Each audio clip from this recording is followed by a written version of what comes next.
ആലപ്പുഴയിൽ എയർ ഗണ്ണുമായി വിദ്യാർത്ഥി സ്കൂളിലെത്തിയെന്ന് പരാതി. സഹപാഠിയെ മർദ്ദിച്ചതായും പോലീസിന് നൽകിയ പരാതിയിൽ പറയുന്നു. ആലപ്പുഴ നഗരത്തിലെ മുഹമ്മദിയൻ സ്കൂളിലാണ് സംഭവം.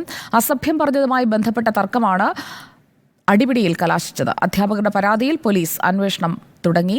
അനഘ ഹർഷൻ ആലപ്പുഴയിൽ നിന്ന്. അനഘ ഹർഷൻ, ഈ തോക്ക് എവിടെ നിന്ന് ആ കുട്ടിക്ക് കിട്ടി? തോക്ക് കൊണ്ടുവന്ന് പ്രയോഗിക്കാൻ ശ്രമിച്ചോ? എന്താണ് അധ്യാപകരുടെ പരാതിയിൽ പറയുന്നത്?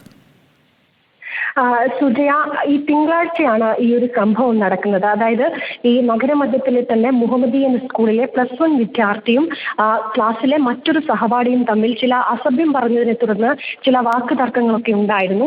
ഈ ദേഷ്യത്തിൽ, ഈ വൈരാഗ്യത്തിൽ കുട്ടി എയർഗണ്ണും ഒരു കത്തിയും സ്കൂളിലേക്ക് കൊണ്ടുവരികയും ഈ കത്തിയും എയർഗണ്ണും ഉപയോഗിച്ച് ആ സഹപാഠിയെ മർദ്ദിക്കുകയുമാണ് ചെയ്തത്.